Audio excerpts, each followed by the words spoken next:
حضرت زید بن عبداللہ اپنے باغ کو پانی دے رہے تھے تو کسی نے جا کے بتایا کہ حضور کا وصال ہو گیا۔ انہوں نے ایسے ہاتھ اٹھا لیے اور کہا اللہم اذہب بصری حتی لا ارا بعد حبیبی محمد احدا، اے اللہ مجھے اندھا کر دے، میری آنکھوں کی بینائی اچک لے۔ یہ آنکھیں رکھی ہی اس لیے تھیں کہ تیرے محبوب کو دیکھتا تھا، اب حضور چلے گئے ہیں تو میں نے ان چراغوں کا کیا کرنا ہے۔ حضرت حسان بن ثابت نے جو اس وقت اشعار کہے، کہتے ہیں کاش کہ کوئی کالا سانپ مجھے ڈنگ مار جاتا اور میں دوسری سانس نہ لیتا۔ اور حضرت سیدہ فاطمہ کے جو قلب اطہر کی کیفیت تھی، سبت علیہ مصائب لو انہا سبت علی الایام سرنا لیالیا، میرے اوپر جو مصیبتیں ٹوٹ پڑی ہیں وہ اگر دنوں پہ ٹوٹ پڑتی تو وہ کالی راتیں بن جاتی۔ حضرت عمر رضی اللہ تعالی عنہ تلوار نکال کے کھڑے ہو گئے اور کہا کہ جس نے کہا نا حضور کا انتقال ہو گیا، میں اس کی گردن اڑا دوں گا۔ تھوڑی دیر بعد حضور پرانی حالت کی طرف پلٹ آئیں گے۔ اب یہ کیفیت کتنی حساس تھی۔ ادھر منافقین نے چال چلنا شروع کر دی۔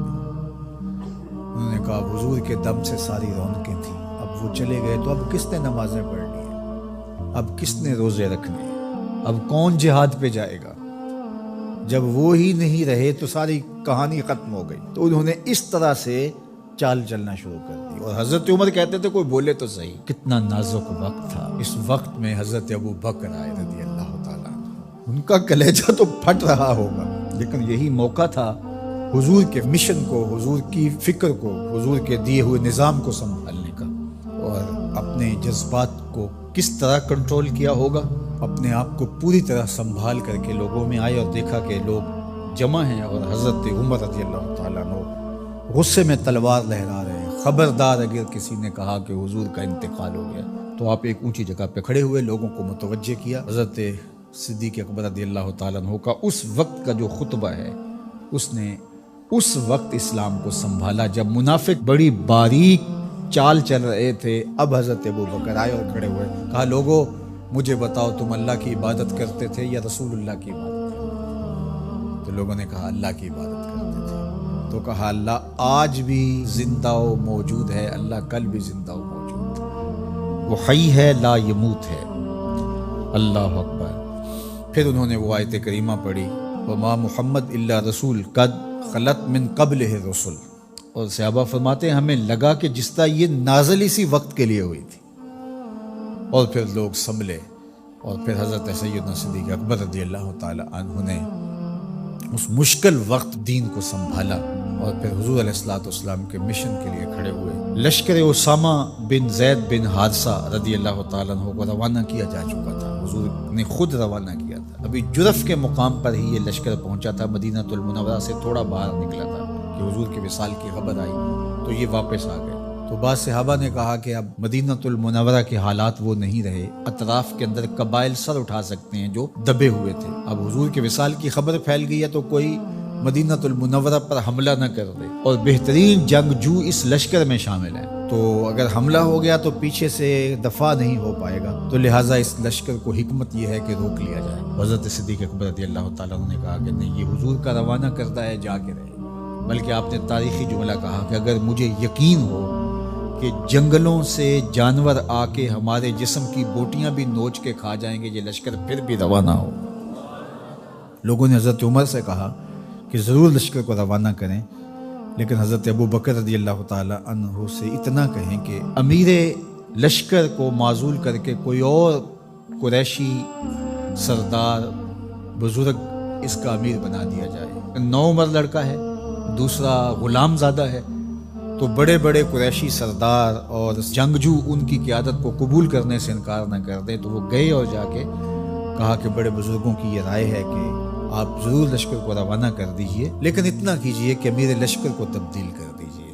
حضرت صدیق اکبر کے چہرے پر جلال آ گیا اور آپ نے جو جملے کہے وہ اتنے سخت تھے، ثقلت امک یبن خطاب، اے خطاب کے بیٹے تیری ماں تجھ کو روئے۔ استعملہ رسول اللہ وقد تامرنی ان اعزلہ، ان کو امیر لشکر اللہ کے رسول نے مقرر کیا ہے اور میں کون ہوتا ان کو معزول کر دوں؟ کہا لشکر جائے گا، اسامہ بن زید کی قیادت میں جائے گا، جس نے جانا ہے جائے، جس نے نہیں جانا میں کوئی پرواہ نہیں، چونکہ ان کو امیر لشکر اللہ کے رسول نے مقرر کیا۔ اللہ اکبر۔ پھر جب لشکر اسامہ کو روانہ کیا حضرت صدیق اکبر نے تو حضرت اسامہ کے گھوڑے کی باک اپنے ہاتھوں سے پکڑی اور اسامہ کو اوپر سوار کیا رضی اللہ تعالیٰ عنہ، اور نیچے ساتھ پیدل چلے، اللہ اکبر، اور ساتھ یہ کہتے جاتے تھے اسامہ تو وہ ہے جس کو میرے رسول نے مقرر کیا۔ اور پھر یہ لشکر کامیاب اور بامراد ہو کے لوٹا تو یہ سیدنا صدیق اکبر رضی اللہ تعالیٰ عنہ کا حضور علیہ السلام کے فیصلوں کو من و عن قبول کرنے کا جذبہ تھا، جس انداز سے انہوں نے حضور علیہ السلام کی فکر پہ پہرا دیا، حضور کی تعلیمات کو اجاگر کیا اور حضور کے فرمان کو حرف آخر سمجھا، اور اس کے بعد انہوں نے اپنی رائے کو وہاں فنا کر دیا۔ صلح حدیبیہ کا موقع آیا تو 1400 اصحاب تھے، قریش نے کہا ہم عمرہ نہیں کرنے دیں گے، تو وہاں سے ایک معاہدے کے ذریعے واپس آنا ہوا۔ تو حضرت عمر نے کہا ابو بکر ہم دب کے صلح کیوں کریں، صلح کی شرائط تو برابر کی ہونی چاہیے۔ تو حضرت ابو بکر صدیق کا صرف ایک لفظ دیکھیے، انہوں نے کہا عمر کیا یہ صلح نامہ حضور نے قبول کیا ہے؟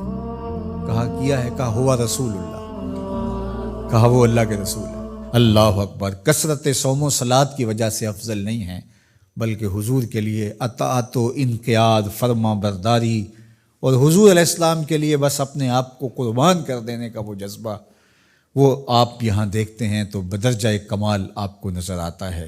فرمایا کہ میں اللہ کے علاوہ اگر کسی کو خلیل بناتا تو وہ ابو بکر کو بناتا، لیکن میرا خلیل اللہ ہے۔ اللہ اکبر، امن الناس بر مولائے ما، کلیم اول سینائے ما، ہستیو کشت ملت راچو ابر، ثانیے اسنین و غار و بدر و قبر۔